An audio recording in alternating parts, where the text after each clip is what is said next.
रब्बिश्रह ली सदरी व यस्सिर ली अमरी वहलुल उक़दतम मिन लिसानी यफ़क़हू क़ौली। बिस्मिल्लाहिर्रहमानिर्रहीम।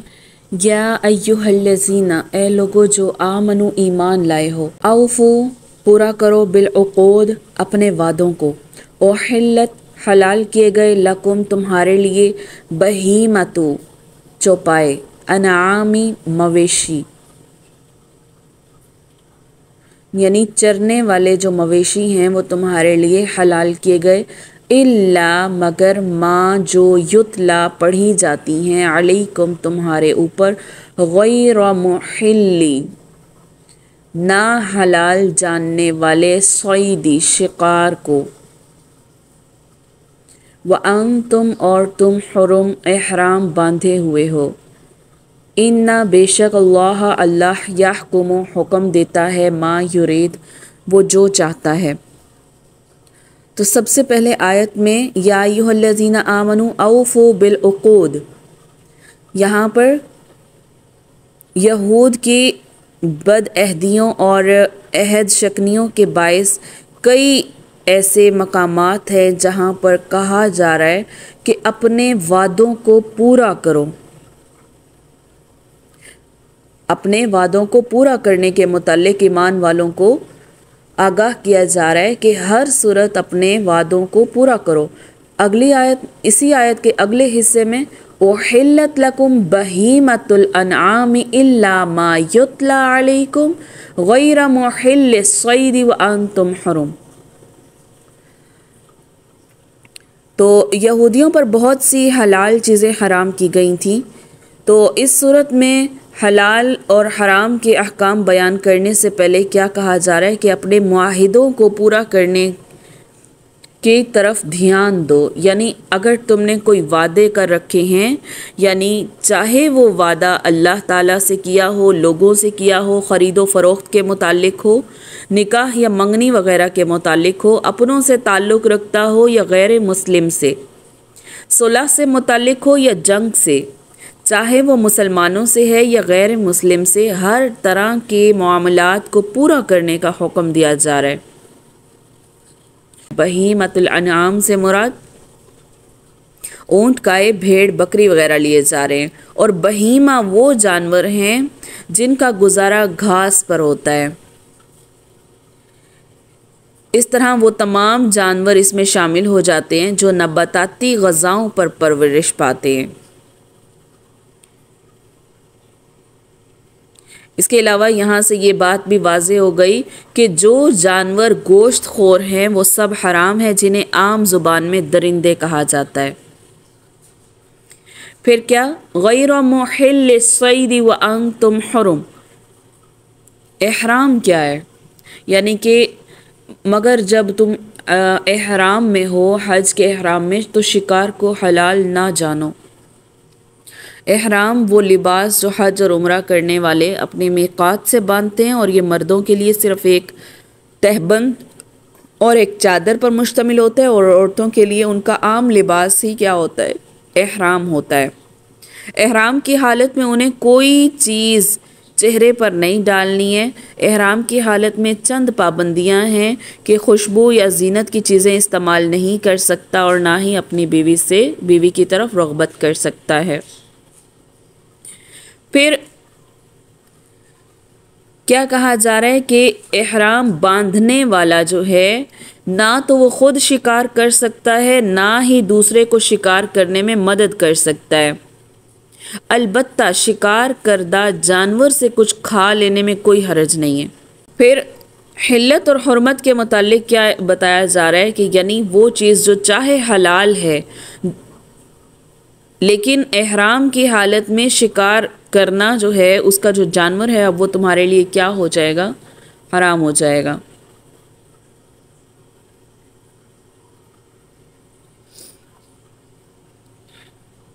फिर इन्नल्लाह यहकुमु मा युरीद, अल्लाह जैसा चाहता है वो हुक्म देता है।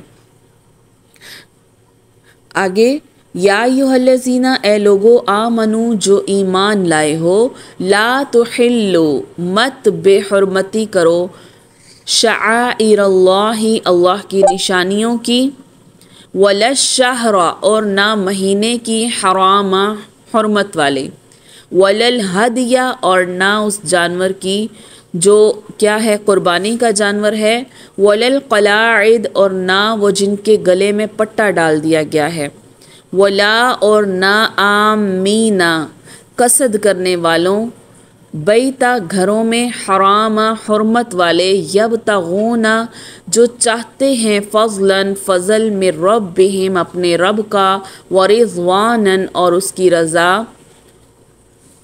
क्या कहा गया कि मोमिनों अल्लाह के नाम की चीज़ों की बेहुरमती ना करना, और ना अदब के महीने की, और ना कुर्बानी के जानवरों की, और ना उन जानवरों की जो अल्लाह के नाम पर वक्फ़ कर दिए गए हों, जिनके गलों में पट्टे बंधे हुए हों, और ना उन लोगों की जो इज़्ज़त के घर यानी बैतुल्लाह को जा रहे हों और अपने परवरदिगार के फ़ज़ल और उसकी खुशनुदी के तलबगार हों। वाइज़ा और जब हलल तुम हलाल हो तुम, फ़स्तादू पस शिकार करो, वला यजरिमन्नकुम और ना बाइस हो तुमको, शनआनु दुश्मनी कौमिन किसी कौम की, अन ये के सद्दूकुम बंद किया तुम्हें, अनिल मस्जिदिल हराम मस्जिद हराम से, अन तातदू ये कि तुम हद से निकल जाओ। और जब एहराम उतार दो तो फिर तुम्हें इख्तियार है कि तुम शिकार करो, और लोगों की दुश्मनी इस वजह से कि उन्होंने तुम्हें इज़्ज़त वाली मस्जिद से रोका था, तुम्हें इस बात पर आमादा ना करे कि उनसे ज़्यादती करने लगो। वतआवनु और मुआवनत करो या फिर मददगार हो जाओ, अलल बिर्रि नेकी करने में, वत्तक़वा और परहेज़गारी में, वला तावनु और ना तुम मदद करो, अला इस्मी गुनाह पर, वल उद्वान और ना ही जुल्म की बातों में, वत्तकुल्लाह और डरो अल्लाह से, इन्नल्लाह बेशक अल्लाह शदीदुल इक़ाब सख्त अज़ाब देने वाला है। शाइर क्या होते हैं? शाइर जो हैं वो इम्तियाज़ी अलामत है जो हर मज़हब और हर निज़ाम की अलामात को ज़ाहिर करती है। मिसाल के तौर पर अज़ान है, बाजमात नमाज से पहले दी जाती है। इसी तरह मसाजिद है मुसलमानों की, तो ये क्या है, एक इम्तियाज़ी अलामत है कि यहाँ पर क्या है, इबादत की जाती है। इसी तरह ईसाइयों का गिरजा घर है या फिर हिंदुओं के जो मंदिर हैं। तो इस तरह ये जितने भी ऐसे इम्तियाज़ी निशान हैं जिनका एहतराम ज़रूरी समझा जाता है, तो इसी तरह अल्लाह ताला के भी कई शाइर हैं।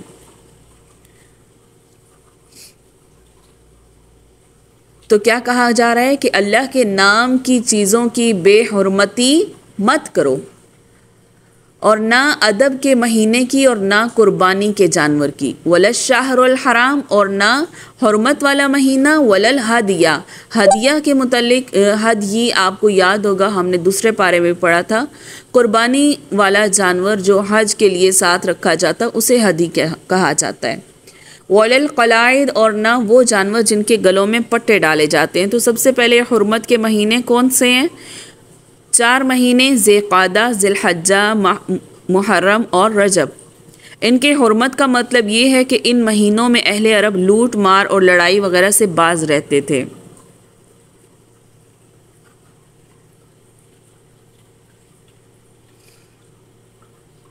और इसकी वजह ये थी कि इन दिनों में लोग दूर दूर से हज करने आते थे और फिर वापस जाते थे, तो उन्हें एक कौन सा दिया जाता था कि एक पुरसकून माहौल दिया जाता था कि वो परेशान ना हो जाए और उनकी जानों को ख़तरा ना हो।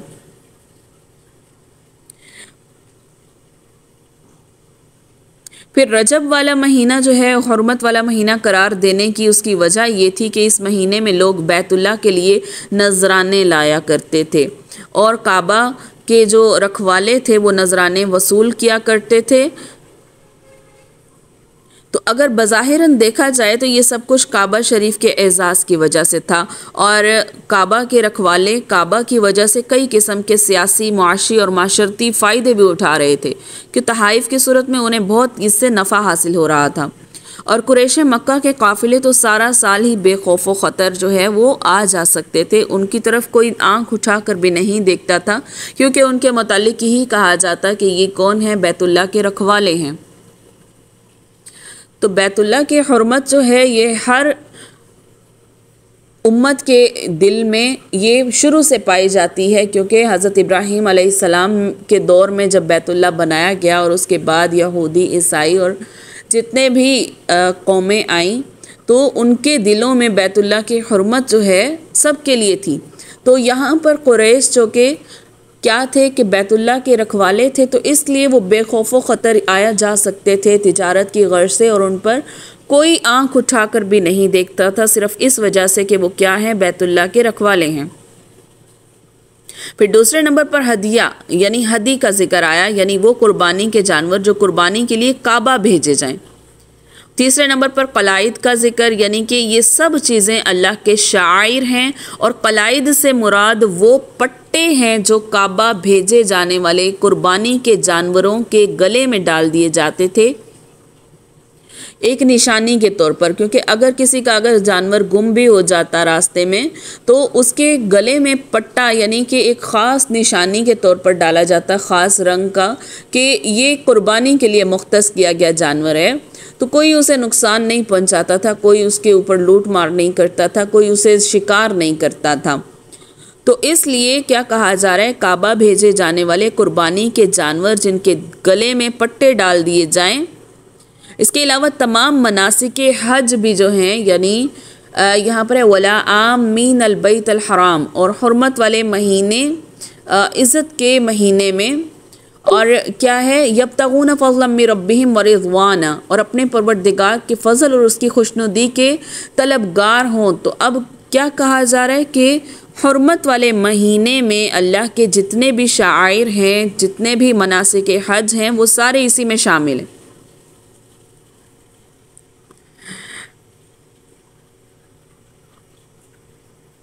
फिर इसी तरह एहराम बांधना, एहराम ख़ुद भी शाइर इल्लाह में से है, क्योंकि अल्लाह के लिए बांधा गया है और उसकी एक ताज़ीम है। तो अगर तुम उन्हें जो है उन्हें तंग करोगे, यानी जो एहराम बांधे हुए हैं, तो शाइर इल्लाह की तौहीन के मुर्तकिब हो जाओगे। फिर उसके बाद क्या कहा गया कि जब तुम एहराम खोल दो तो अब तुम शिकार कर सकते हो। इसका ये मतलब हरगिज़ नहीं कि जब तुम एहराम खोलो तो ज़रूर शिकार करो, नहीं, शिकार कर सकते हो, लेकिन ये कोई ज़रूरी नहीं है कि तुम लाजमी ऐसा शिकार करो।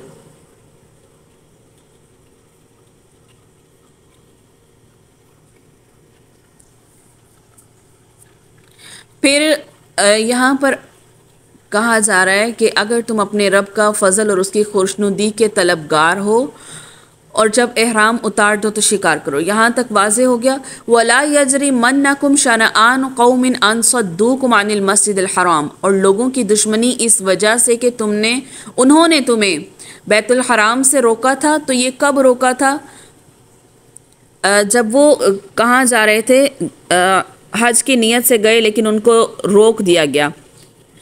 कुफारे मक्का ने मुसलमानों को हज और उम्रा और तवाफ़े काबा से रोक दिया था, और ये रुकावट जो थी ये फ़तह मक्का के बाद जो है ये ख़त्म हुई थी। फिर जब काफिरों और मुसलमानों में कोई जंग छिड़ती थी तो काफिर कबीले काफिरों का साथ देते, और हुदैबिया के मौका पर उन तमाम शाइर इल्लाह की तौहीन की थी, जिसका जिक्र जो है इस आयत में हुआ है कि उन्होंने बैतुल्लाह जाने की राह को रोक दिया था और हुर्मत वाले महीने में लड़ाई पर आमादा हुए थे। कुर्बानी और पट्टे वाले जानवरों की भी कोई परवाह नहीं की थी।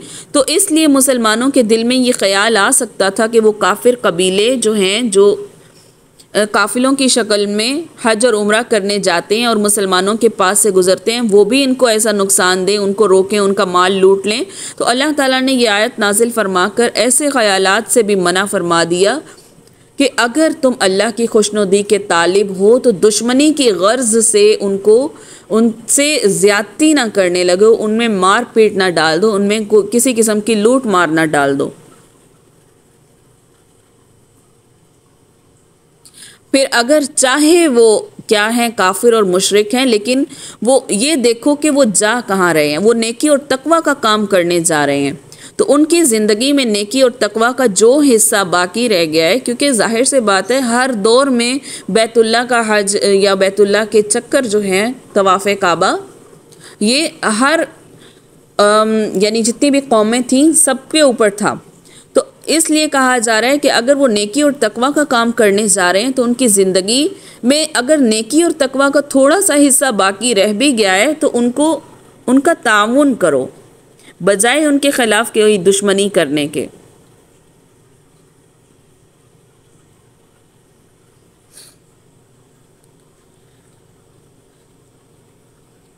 और यहाँ पर आया वतआवनु अलल बिर्रि वत्तक़वा, नेकी और परहेज़गारी के कामों में क्या करो, एक दूसरे की मदद करो, और बुराई और ज़्यादती की बातों में एक दूसरे की मदद ना करो। अल्लाह से डरो, बेशक अल्लाह क्या है, सख्त, अल्लाह का अज़ाब बहुत सख्त है। हुर्रिमत, हराम किया, अलैकुम तुम्हारे ऊपर, मैततु मुर्दार को, वद्दमु और खून, वलहमुल खिंज़ीर खंजीर का गोश्त, वमा और जो कुछ उहिल्ला पुकारा जाए लिगैरिल्लाह सिवाय अल्लाह के, बिही साथ उसके, वलमुनखनिक़तु और जो गला घोंट कर मर जाए, वलमौक़ूज़तु और लाठी मार कर या चोट लगने से मर जाए, वलमुतरद्दिया और ऊपर से गिर पड़ने से मर जाए, वन्नतीहा और सींग मारने से जो जानवर मर जाए, वमा और जो अकला खा गया हो, सुबुअ कोई दरिंदा खा गया हो, इल्ला मा ज़क्कैतुम मगर जो के ज़िबा कर लो तुम, वमा और जो ज़ुबिहा ज़िबाह किया जाए, अला नुसुबी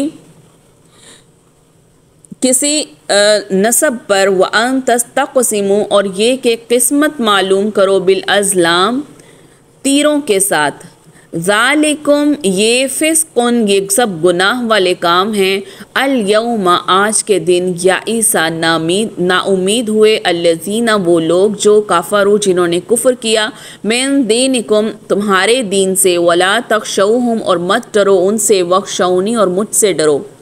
अल यौमा आज के दिन, अकमलतु मैंने पूरा कर दिया, लकुम तुम्हारे लिए, दीनकुम तुम्हारे दीन को, व अतममतु और पूरा कर दिया मैंने, अलैकुम तुम्हारे ऊपर, नेअमती अपनी नेमत को, व रज़ीतु और पसंद किया मैंने, लकुम तुम्हारे लिए, सलाम दीना इस्लाम को दीन, फ़मनिस्तुर्रा फिर जो कोई बेबस हुआ, फ़ी मखमसतिन भूख में, गैर मुतजानिफिन ना हो झुकने वाला, लिइस्मी गुनाह की तरफ, फ़इन्नल्लाह पस बेशक अल्लाह, गफ़ूरुन बख्शने वाला है, रहीम मेहरबान है।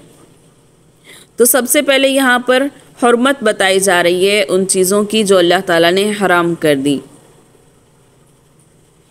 तो हम ये पहले भी पढ़ कर आए हैं दूसरे पारे में। तो क्या बताया गया, हुर्मत वाले जानवर कौन से हैं, हुर्मत वाली चीज़ें कौन सी हैं, एक तो मुर्दार है, खून है, खंजीर का गोश्त है, और हर वो जानवर जिस पर गैरुल्लाह का नाम लिया जाए, हर वो जानवर जो गले घुट कर मर जाए और जो चोट लग कर मर जाए और जो गिर कर मर जाए, सींग लग कर मर जाए, तो ये सब क्या हैं, ये हराम है। तो वो जानवर भी जिसको दरिंदे फाड़ कर खा जाएं, मगर जिसको तुम मरने से पहले ज़िबाह कर लो।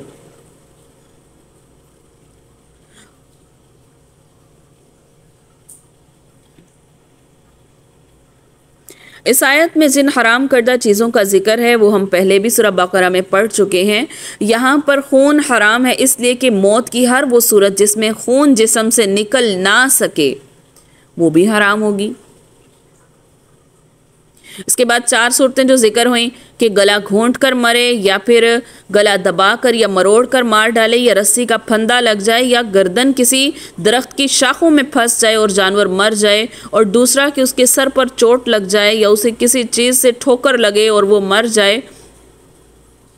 तो गिर कर मरना, या पहाड़ी या दरख्त से गिर कर मर जाना, या कुएं या नदी नाले में गिर कर मर जाना, तो ये सारी सूरतें क्या हैं, हराम, ये जानवर को हराम कर देंगी। यानी कि अगर तबई मौत इंसान वो जानवर जो है वो मरा है तो उस सूरत में इंसान के लिए वो क्या हो जाएगा, हराम हो जाएगा।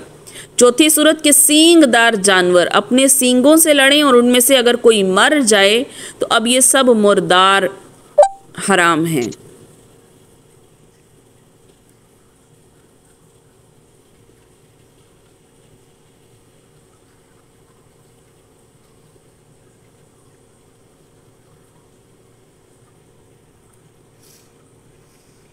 फिर यहाँ पर एक बात आई, वमा अकल सबउ इल्ला मा ज़क्कैतुम, और वो जानवर भी जिसको जो है वो दरिंदे चीर फाड़ कर लें, ये भी हम पढ़ चुके। वमा ज़ुबिहा अला नुसुबी व अन तस्तक़सिमू बिल अज़लाम, और वो जिनसे तीरों से किस्मत मालूम की जाती है। तो किस्मत के तीरों के ज़रिए गैब की ख़बरें या अपनी अच्छी या बुरी किस्मत का हाल मालूम करना, ये क्या है? तोहम परस्ती है, और ऐसा शख्स ईमान से भी खारिज है। तो ये तीर अमूमन किसी बुत खाने में या काफिरों के गुमान के मुताबिक किसी मुक़द्दस मकाम पर पड़े रहते थे। जब कोई अहम काम या सफ़र दरपेश होता तो पहले उन तीरों से हालात मालूम करते, यानी फ़ाल निकालते। ये इसी तरह एक हदीस में आता है, सैयदा आयशा रज़ियल्लाहु अन्हा फरमाती हैं कि वाक़े हिजरत बयान करते हुए वो फरमाती हैं कि सराक़ा बिन मालिक बिन जाशम ने आप सल्लल्लाहु अलैहि वसल्लम का ताक़ुब करना चाहा। सराक़ा ख़ुद कहते हैं कि मैंने अपना घोड़ा दौड़ाया ताकि जल्द अज जल्द उन्हें जा पकड़ूं। जब मैं उनके करीब पहुंच गया तो घोड़े ने ठोकर खाई और मैं गिर गया, और मैंने उठकर अपना हाथ तरफ डाला जिससे तीर निकाल कर ये फ़ाल निकाली कि मैं उन लोगों को नुकसान पहुँचाऊँ या ना पहुँचाऊँ, मगर फ़ाल में वो चीज़ निकली जो मुझे पसंद नहीं थी। तो फिर मैं अपने घोड़े पर सवार हुआ और मैंने फ़ाल की कोई परवाह न की। तो ये उनमें होता था कि वो तीरों के ज़रिए क्या करते थे? गैब की ख़बरें मालूम करने की कोशिश करते थे, यानी तीरों से फ़ाल निकालने की कोशिश करते थे।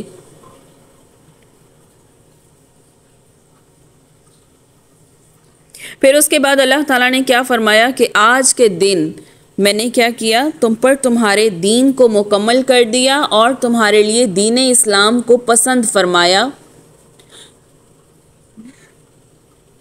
तो अब यहाँ पर रसूलुल्लाह सल्लल्लाहु अलैहि वसल्लम ने की ज़िंदगी और उनका जो तरीक़ा है वो तमाम मुसलमानों के सामने पेश फरमाया, जिसका मतलब ये है कि इसके बाद मुसलमानों की ज़िंदगी के किसी भी पहलू में, चाहे वो मुआशरती पहलू हैं, मुआशी हैं या सियासी हैं, बाहर से कोई भी असूल इस्लाम में जो है वो दाखिल नहीं किया जाएगा। इस्लाम मुकम्मल हो गया। फिर अल्लाह की इंसान पर और बिलखसूस मुसलमानों पर सबसे बड़ी नेमत ही ये है कि उसने मुसलमानों को ऐसी जामे हिदायत और अहकाम अता फरमा दिए जिनसे दुनिया की ज़िंदगी में कामयाब और खुशगवार हुआ जा सकता है और आखिरत की नजात भी इससे हासिल की जा सकती है। यानी जिस तरह कायनात की तमाम अशिया अल्लाह के हुक्म के सामने सर तस्लीम किए हुए हैं, इसीलिए इसी तरह इंसान को भी इख्तियार रखने के बावजूद अल्लाह के हुक्म के सामने सर झुकाना है। यानी ज़िंदगी के हर पहलू में इस्लाम को ही अपनाया जाएगा। ये आयत 9 ज़िलहज्जा 10 हिजरी को अरफा के दिन नाजिल हुई थी और उस दिन जुम्मे का दिन था।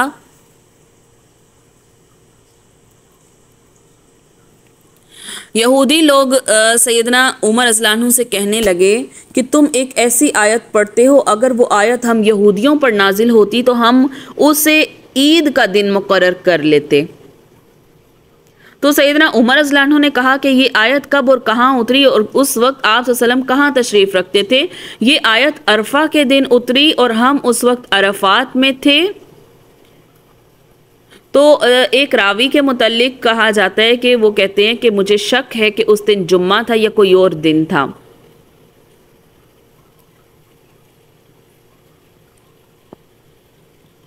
इसी तरह सैयदना जाबिर रज़ियल्लाहु अन्हु फरमाते हैं आप सल्लल्लाहु अलैहि वसल्लम 9 साल तक मदीना में रहे मगर उन्होंने हज नहीं किया। फिर 10वें साल लोगों में ऐलान किया गया कि आप हज करने जा रहे हैं। तो बहुत से लोग आप सल्लल्लाहु अलैहि वसल्लम के हमरा मदीना आ गए। फिर उसके बाद फमनिस्तुर्रा फी मखमसतिन गैर मुतजानिफिल लिइस्म, और जो शख्स भूख में नाचार हो जाए बशर्ते के गुनाह की तरफ माइल ना हो तो अल्लाह बख्शने वाला मेहरबान है। तो अगर आपको याद हो कि ये हमने दूसरे पारे में भी पढ़ा था कि जब हम पढ़ रहे थे हराम का इतना सा लुकमा खा ले कि उसके जिस्म का हिस्सा ना बने, बल्कि उस कैफियत को वो दूर कर सके कि जब एक शख्स मरने वाला है और भूख से निढाल है और कुछ खाने को दस्तयाब नहीं है सिवाय हराम के, तो वो हराम की इतनी मिकदार ले कि उसकी जान ना जाए, यानी मरने से बच जाए। गैर मुतजानिफिल इस्म, के वो गुनाह की तरफ माइल होने वाला ना हो। फ़इन्नल्लाह गफूरुर रहीम, और बेशक अल्लाह बख्शने वाला रहम करने वाला है, यानी मेहरबान है।